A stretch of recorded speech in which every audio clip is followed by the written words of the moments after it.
The twin suns of Varelia bled crimson across the shattered peaks of the Koran range. Ash clouds swirled in the wind, whispering the ghosts of 1,000 wars. Among the ruins of the high plateau, where nothing dared grow and nothing dared linger, stood a figure, armor scorched, blade still humming from its last kill. Taraka. She was the last of the Virilian battle-forged, a woman bred for war, trained since the moment of breath to fight, to win, and to survive. Her body bore the scars of every trial, each one a testament to her victories. Her eyes, silver like the steel she wielded, held the gaze of death itself without flinching. The war had ended, technically. Treaties had been signed by diplomats who had never bled. But Soraka hadn't stopped fighting. Not truly. Not inside. Peace was a word for others. For those who had homes to return to, loved ones to hold. She had neither. Her last mission had been simple: escort a diplomat across the Badlands to the new Union's outpost. A babysitting job. Degrading. But it paid, and she needed credits for parts, ammo, and repairs. Peace was expensive. The diplomat never showed. Instead, she found him, crashed on the edge of the ruin fields, unconscious and barely alive. Human. Middle. He woke 3 days later. Bandaged. Federal safe. Where? He rasped. You're not dead. That's all that matters, she grunted, not looking at him as she sharpened her vibroblade. I'm Kale, he offered, voice hoarse but steady. She didn't reply. Names were for those who planned to stay. He healed slowly. He was no soldier. No enhancements, no grafted reflexes or subdermal armor. Just a man. Pale skin, kind eyes. He asked questions. He smiled often. He thanked her. That irritated her. Stop that, she muttered one night after he smiled at her for cooking a field stew. Stop what? Smiling like that. I didn't save you to be your friend. You didn't leave me to die. That counts for something, Kale said softly, stirring the pot with one hand, the other still in a brace. You were a job. Then why are you still here? She didn't answer. Days turned to weeks.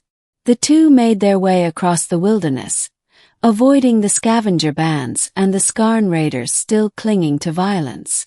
Kale wasn't a burden, despite his injuries. He learned quickly, quietly. He asked if she could show him how to make a fire without smoke. She did. He asked how to use a knife to scare, not to kill. She explained. One night, they camped beside the shell of a broken war mech, its head buried in the earth like some fallen god. Kale stared at the stars. I used to think peace was boring, he said, his voice carrying lightly in the cold air. But I think I was just chasing noise to avoid my own silence. Soraka didn't speak. She stared at the fire, jaw clenched. My sister fought in the wars, Kale said, not expecting a reply. She died on Hadron V. You were probably there. I was, Soraka said after a long silence. That was a slaughter, not a battle. She was 17. Soraka closed her eyes. Then she shouldn't have been there. I know. But that doesn't make her less brave. She was brave, Soraka admitted. Stupid. But brave. Kale turned to her. You carry the weight of all your enemies. Do you carry your allies too? She met his gaze for the first time that night. I carry everyone.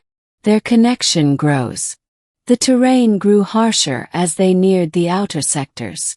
Soraka began scouting ahead each morning, but she found herself returning more quickly than usual. Kale wasn't like her.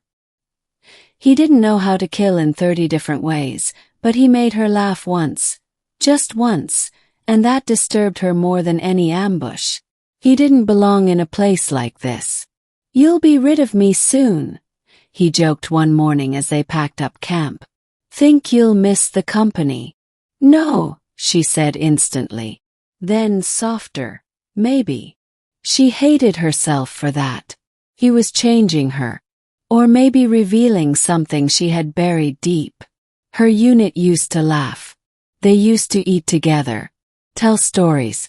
Before they all died. Before she stopped letting herself feel. Now Cale was building a fire in the wind with torn fabric and resin glue like it was a game. Now he was singing old earth tunes under his breath. Now he was asking her what her favorite color was. I don't have one, she snapped. You had one once. I forgot it.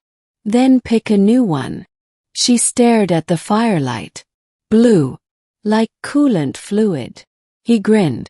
Coolant blue. I like it. And she smiled. Approaching danger. The outpost was only a day away when the raiders hit. 5 Skarn drop pods slammed down just past the ridge. She shoved Cale into a crevice behind a rusted crawler engine. Stay down. Don't make a sound. I can help. No, she snarled, already drawing her blade. You're not a soldier. She moved like a shadow, silent, calculated death. But there were too many. Her body was a symphony of old wounds and new fatigue. They hit her with a shock net. She dropped hard, her blade skittering away. One of the Skarn warriors raised a spike club, roaring. A blaster fired. The Skarn collapsed. Another shot. Then another. Pull. He stood atop the ridge, holding one of their rifles with shaking hands. But his aim was true. Soraka broke free, her knife in hand, slicing through the rest. Blood sprayed. Screams faded. When the last Skarn fell, she turned, breathing hard. Cale was already running toward her, dropping the rifle. You idiot, she gasped. You're welcome, he said, clutching her arm. You could have died. So could you. They stood there, a moment too long, breathing each other in. I'm not afraid to fight, he said. But I'd rather not fight alone. Ending. The outpost was a skeleton of steel and solar panels jutting from the cliffs like a beacon of civilization. Medics took Cale. Officers debriefed Soraka. She gave her report. Clinical. Cold. Complete. She was paid. Creds transferred. The job was done. Where will you go? Cale asked her later, sitting beside her on the overlook above the canyon. I don't know, she admitted. I've only ever known where I had to go. You could stay. She looked at him. I'm not asking for forever, he added. But, long enough to see what a day feels like without war. She considered it. The stars above shimmered in the atmosphere dome. I was forged in pain, she said softly. That's what they made me into. I know, he said. But maybe you can choose what you want to be next. And what's that? Cale smiled gently. Whole. She didn't answer. But she stayed. 1 year later. The frontier still had dangers. Soraka still trained. Still taught the young recruits how to fight. But now, when the sun set across the red cliffs, she returned to a home. Simple one. A place Cale had built with his hands, one beam at a time. She still woke screaming sometimes. He never said anything. Just held her until she stopped shaking. She still kept her blade sharp. But she also kept flowers now, blue ones. Coolant blue. She had chosen peace. Not because the war was over, but because he was worth it.